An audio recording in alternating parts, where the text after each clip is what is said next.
hindi ko naman kailangan maging concern dito eh. Kasi sabi ng doktor, malapit na itong mawala. At masaya ako doon sa balitang yun. Kasi lahat ng kayamanan niya, mapupunta na sa akin. Bakit hindi mo ako tinawagan para mapalibing niya agad? At maging legal ang relasyon namin ni Brian. Sobra ka na eh. Akin na nga yung mga papeles para mapirmahan ko na at may sala na sa pangalan ko lahat ng ari-arian ng asawa ko. Kakainis naman to.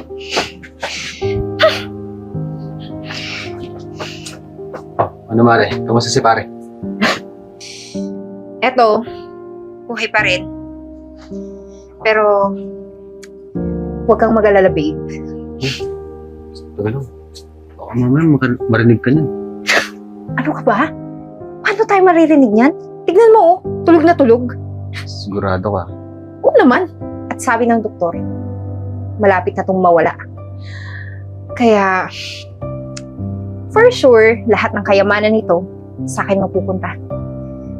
At magiging masaya tayong dalawa. Buti naman. Dapat pala mawala na yan. Para maging malaya na tayo. Magawa na natin lahat ng gusto natin. Ate mo. Ano Mare? Sabi mo kay pare ha, pagaling siya ha. Sige na Mare. Sige pare, mag-ingat ka ha. Okay. Anong ginagawa mo dito? Dumpo ka na nga. Gusto mo pang makipag-marites? Ha? Eden, kapatid mo ko. Natural. Mag-aalala rin ako pag may nangyari sa asawa mo. Bakit yung mag-aalala dito? Eh malapit na tong mawala. Dapat nga, sa akin ka mag-alala, di ba? Kasi kapatid mo ko. Ba't ka nagsasalita ng ganyan? Malamang, siya yung nasa ospital. Pinangyari bang masama sa'yo? O baka naman may gusto ka sa asawa ko. Pero, alam mo, hindi ko naman kailangan maging concern dito eh. Kasi sabi ng doktor, malapit na itong mawala. At masaya ako doon sa balitang yun. Kasi lahat ng kayamanan niya, mapupunta na sa akin. At yayaman pa ako. Hindi ba naman nasasabi yan, ha? Sarili mong asawa? Gusto mo mawala? Pagkakata mo ang pera? Bakit ka ba nakikialam? Wala kang karapatan! Asawa ko to! Total, nandito ka na. Ikaw na lang magbantay sa kanya. At tawagan mo na lang ako kung wala na siya. Huh? Monyo ka. Ano ka ba, Brian? Huwag kang mag-alala. Akong bahala sa'yo.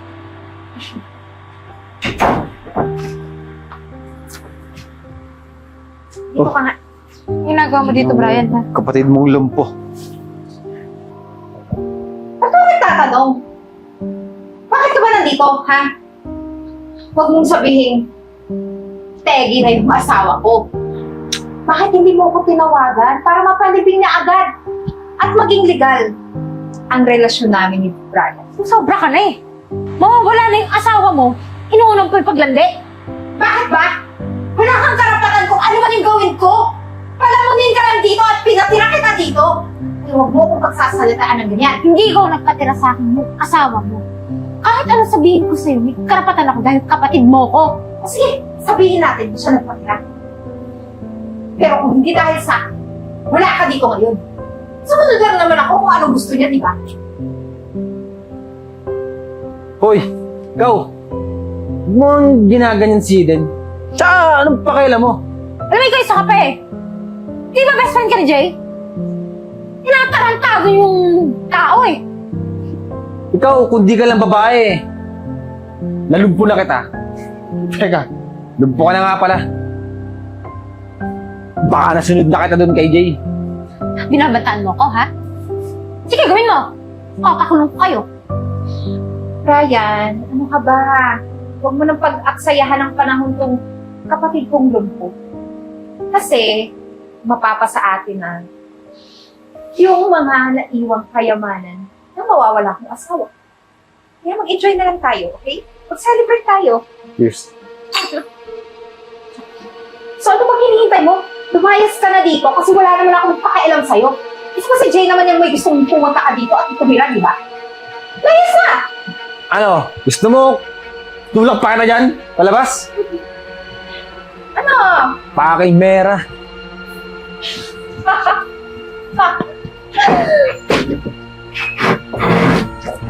Saka lang. May tumatawag. Hello?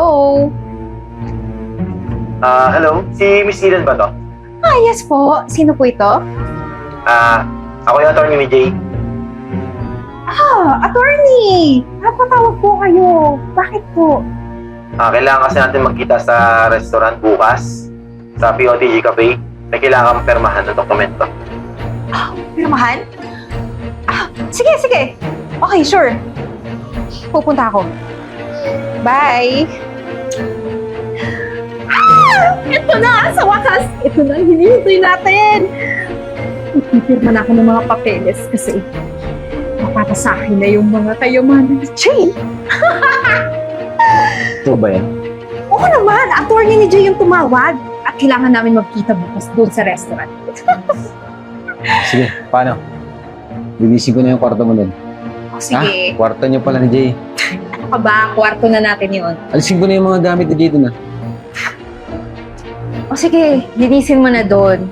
Pwede mo na ding itapon lahat ng gamit ni Jay kasi magiging kwarto na natin yun. Magsasama tayo, di ba? Sige na.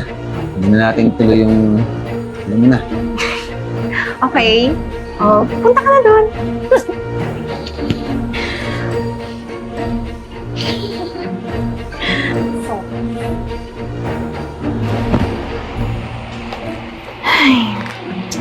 Ano ba? Pinaghihintay ata tayo ng attorney na yun Kanina pa tayo nandito. Ano ka ba, babe? Chill ka lang. Relax.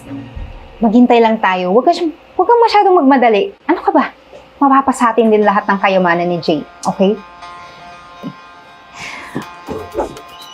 Oh, ayan na pala. Lumipit ka dito. Sorry. Nalate ako eh. Masyado kasing traffic. Ano ba, attorney? Hindi mo ginagampanan na maayos yung trabaho mo. Kami ba pinaghintay mo talaga? Akin na nga yung mga papeles para mapirmahan ko na at may sala na sa pangalan ko lahat ng ari-arian ng asawa ko. Pirma mo na agad. Kakainis. Miss Eden, teka lang Hindi mo ba muna babasahin yan kung anong mga nakasaad yan? Ginagawa mo ba akong bobo? Malamang alam ko yun nandito. Pinirmahan ko para mapasakin na yung ari-arian ng asawa ko. At isa pa, patay na yung asawa ko, di ba? Kaya wala nang ibang may karapatan, kundi ako lang. Oo nga. Kaya nga, lakas ng loob mo, no? Kasama ko pa talaga yung kabit mo. Ikaw wag mong pinaghihimasukan yung buhay ko. Hindi mo ako kilala. At lalong-lalo na, hindi mo kilala kung sino yung pinagsasabihan mo. Pati ba't nangyayang yan? Hindi ko nga alam eh. Dito ka lang para permahan namin yung papel. Hindi para pakalma kami dalawa. Ayusin mo yung trabaho mo. Attorney ka lang. So ngayon, kung wala na akong pipirmahan, aalis na ako. At tawagan mo na lang ako kung nalipat na yan lahat sa pangalan ko, okay? Tara na, Brian.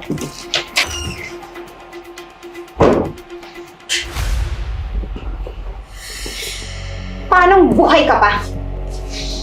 Niloloko mo ba ako? Ha?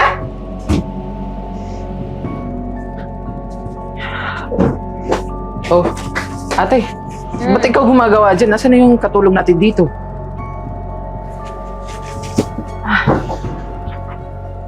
Katulong? Oh, Jay. Wala naman tayo katulong na eh. Wala naman. Tinatira mo ako dito eh. Pinalis ni Eden. Ako na lang daw yung gumawa ng gawaang bahay. Ate, sandali lang. Paano pinaalis? Nagpapadala nga ako dito buwan-buwan para may pagsahod sa mga katulong natin dito.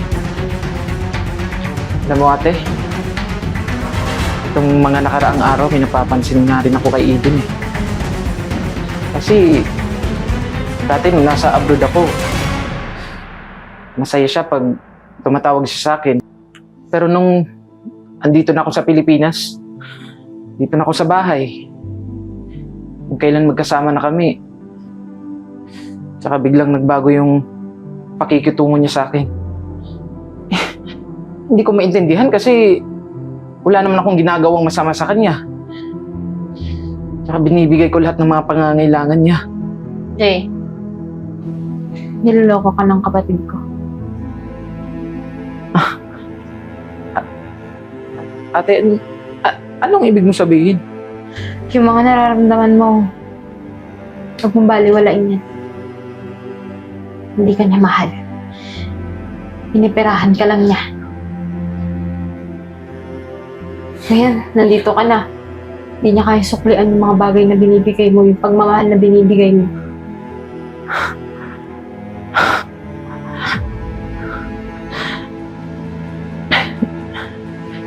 Hindi ko akalain magagawa sa akin itong Eden. Ang buong akala ko, mahal na mahal niya ako kasi nung nasa abroad ako, yun yung pinaparamdam niya sa akin eh. Hindi ko akalain na niloloko niya lang pala talaga ako.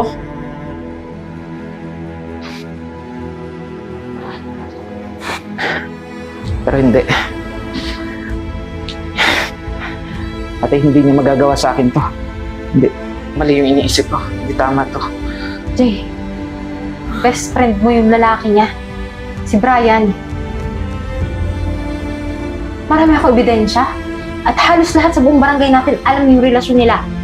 Ikaw na lang yung hindi. Kaya nga, tama lang na umuwi ka eh. Nang malaman mo yung totoo.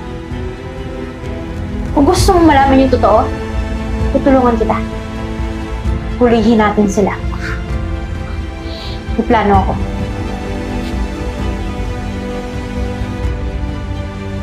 So, paano Mr. J? Total, pinirmahan naman to ng asawa mo nang di man lang binabasa. Nga pala, misis. Asa dito yung para sa annulment papers nyo. At isa pa, sigurado ako nahuhulog ko sa kulungan. Dahil ikaw na mismo ang umamin sa akin.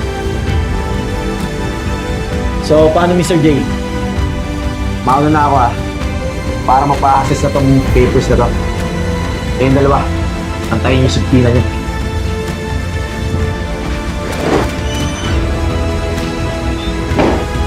Ang kapal ng mukha mo?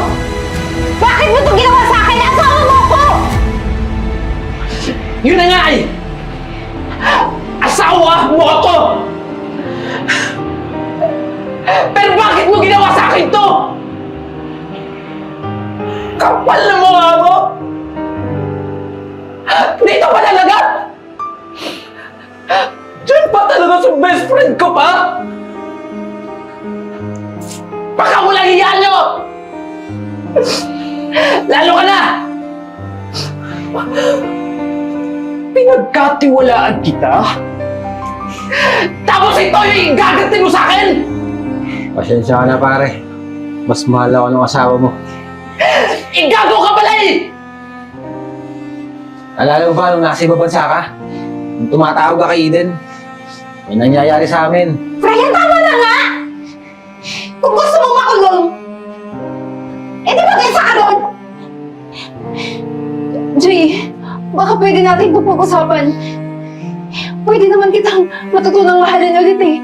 Huwag mo lang akong ipakulong. Please. Tingin mo ba? Mapapatawad pa kita? Kapal naman ang mukha mo! Isaksak mo yan sa kokote mo na kahit kailan, hindi na kita mapapatawad at hindi kita mamahalin ulit!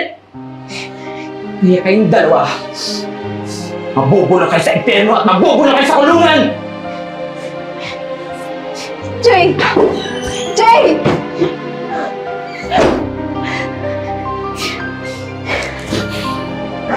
Ayos ka din Ano, makikipagbalikan ka dun? Pinanindigan kita, tapos iiwanan mo ako sa ere. Eh di, makulong ka mag-isa mo. Bahala ka sa buhay mo. Pagtatago ako. Brian! Brian, hindi pwede to! Ah!